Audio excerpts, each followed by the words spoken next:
මම ආචාර්ය හර්ෂණ සූර්යප්පෙරුම ජාතික ජන බලවේගයේ ආර්ථික කවුන්සිලයේ නියෝජනය කරමින් තමයි සහභාගී වෙන්නේ අද මේ අදහස් දැක්වීමට. අපි පැහැදිලිවම බලන්නට ඕන මේ දැනට ඇති වෙලා තියෙන වාතාවරණයට හේතුව රටේ තියෙන ආර්ථික ගැටලුවක් විතරද කියන එක.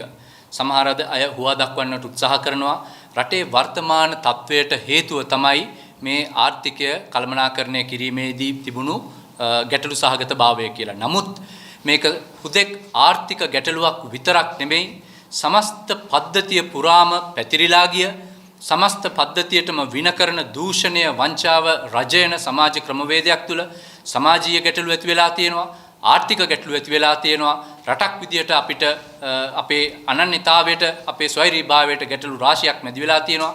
ඒ නිසා මේක හුදෙක් ආර්ථික ගැටලුවක් පමණක් නෙමෙයි කියන ස්ථාවරය තමයි ජනතාවට දැන් පැහැදිලි වෙලා තියෙන්නේ. ඒ විතරක් නෙමෙයි අපිට පේනවා රටේ මිනිස්සු කියන කතාබහත් එක්ක වර්තමාන දූෂිත දේශපාලඥයෝ සහ පාර්ලිමේන්තුවේ ඉන්න වයසක සීයලා එකතු වෙලා අපේ ආදරණීය දුවලගේ පුතාලගේ අනාගතය දූෂණය කරලා තියෙනවා.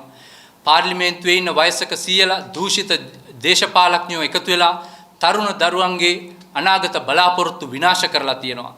පාර්ලිමේන්තුවේ ඉන්න වයසක සීයලා දූෂිත දේශපාලඥයෝ සහ ඔවුන්ගේ හෙන්චයියන් එකතු වෙලා විශ්‍රාම ගිය රටේ ආදරණීය දෙමව්පියන්ගේ තමන්ගේ විශ්‍රාම ජීවිතය පිළිබඳව බලාපොරොත්තු තියාගෙන තමන්ගේ දරු මුණුබුරන් එක්ක සැඳෑසුවේ සතුටින් ගත කරන්නට බලාපොරොත්තු වේ ආදරණීය බලාපොරොත්තුව විනාශ කරලා තියෙනවා. හේතුව ඒ දරු මුණුබුරෝ සියලු දෙනාම රට අතහැර යන තත්වයට මේ රටව පත් කරලා තියෙනවා මේ පාර්ලිමේන්තුවේ ඉන්න වයසක සීයලා සහ දූෂිත දේශපාලඥයෝ රැළ එකතු වෙලා.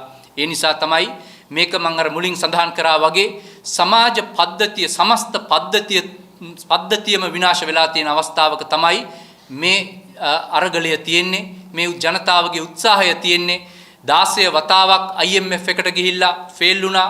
මේ දූෂිත දේශපාලඥයොත් එක්ක වැඩපිළිවෙල කරන්න බැරි බව රටම තේරුම් අරගෙන තියෙනවා. වසර 70කට අධික කාලයක් තට්ටු මාරු ක්‍රමයට මේ දේශපාලඥයොත් මේ දූෂිත රැළත් එක්ක වැඩ කටයුතු කරා. නමුත් ඒකෙන් මේ රට ගොඩ ගියේ නැති බව රටේ ජනතාවට දැන් සුදක්සේ පැහැදිලි වෙලා තියෙනවා. අන්න ඒ වගේ වාතාවරණයක ඉඳලා තමයි අපි මේ විග්‍රහය මේ ආර්ථික ජාතික ජනබලවේගයේ මාලිමාවේ ඉදිරි දිශානතිය ගමන් මඟ පිළිබඳව අපේ ආර්ථික සැලැස්ම පිළිබඳව තුලින් කොහොමද මේ ගැටලු වලට උත්තර දෙන්නේ පිළිබඳව කියන එක සාකච්ඡා කරන්නේ. First of all, I would like to acknowledge I'm representing the Economic Council of NPP. There are major issues the country is currently going through. Some are trying to highlight that the issues the current country is facing as of now is a mere economical issue or matters relating to economics, whereas when the entire system is corrupt, when the entire system has failed, just by resurrecting economy through the expertise of economists is not going to resolve this issue. That is why a correct political leadership and a leader who's willing to provide leadership with action has to be brought into power to resurrect the country and to give the solution to the hopes of future generations. If you look at why the dollar rates as of now in Sri Lanka has come to this state, some are trying to say because of the prudent way the current government and the current politicians have managed the economy, the dollar has come down and the rupee has strengthened. But if you look at the real reason, I will show some indications to show. If you can get a closer look of this graph, it shows the behavior of dollar is significantly based on the demand and supply as well. You can see very clearly this graph shows based on the central bank data, the importation demand since October is coming down month by month. There's a sharp decline in importation into the country. This shows because lack of demand for importation, the value for dollar is coming down. Why is the lack of demand for dollar? Because businesses are struggling to survive.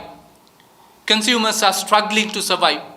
In a situation like that, the chances of further spending on importation is much low. So this is a testimony to the economic mismanagement.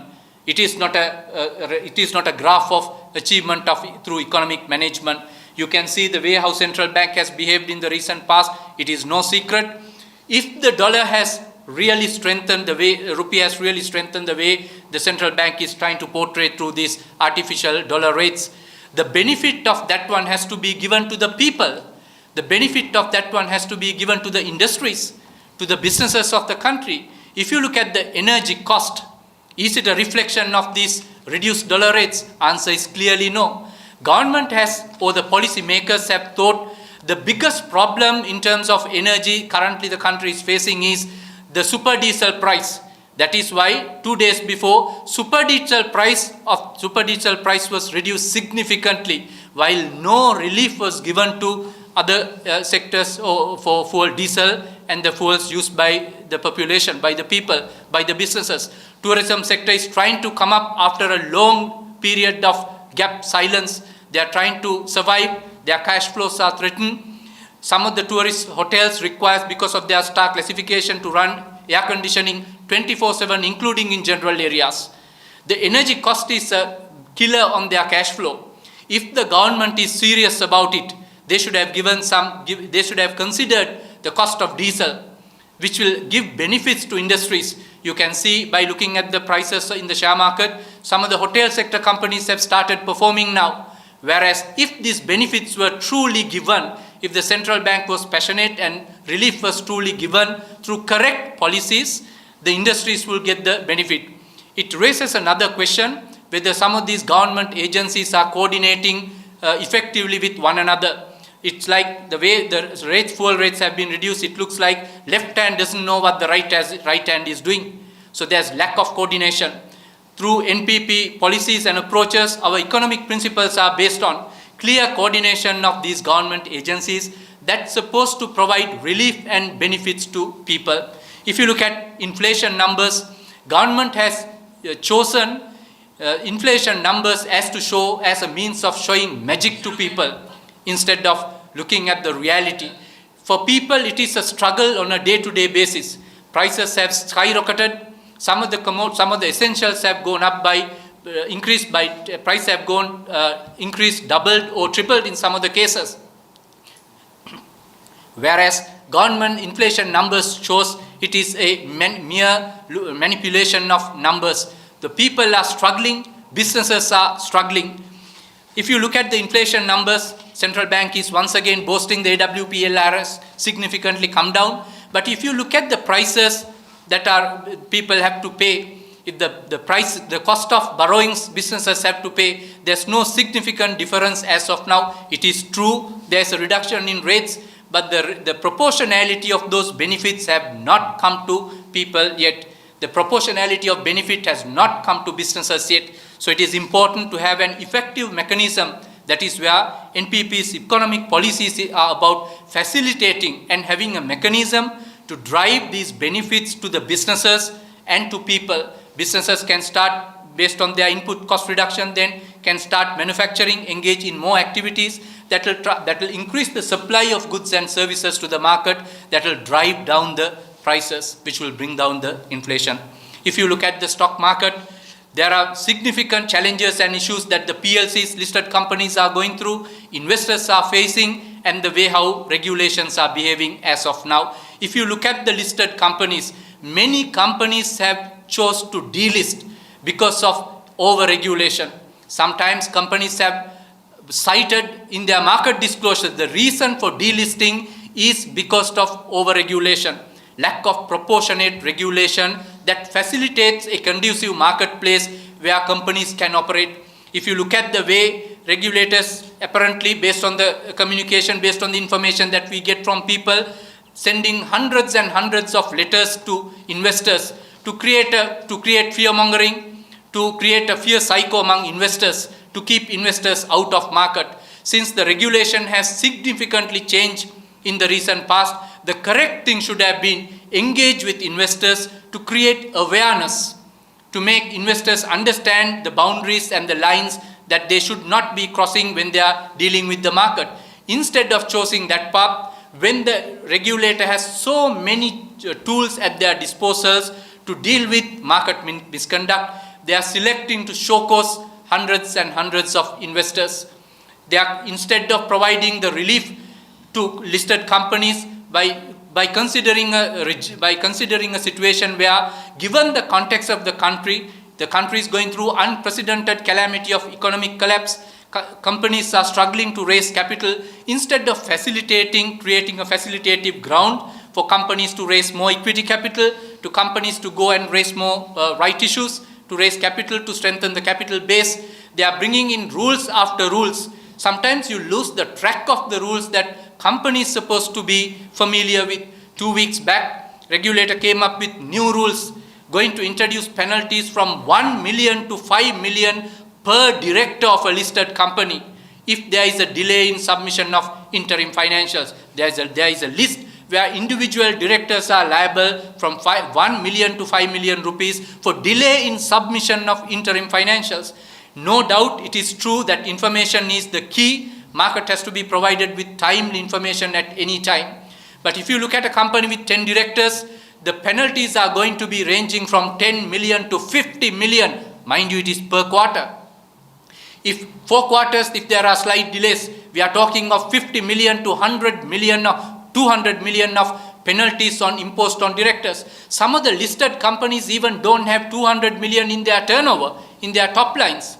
So if you're trying to create a culture situation to scare the investors, there's no wonder that some of the companies are considering the over-regulation and the regulatory cost of the market and decided to walk out from the market.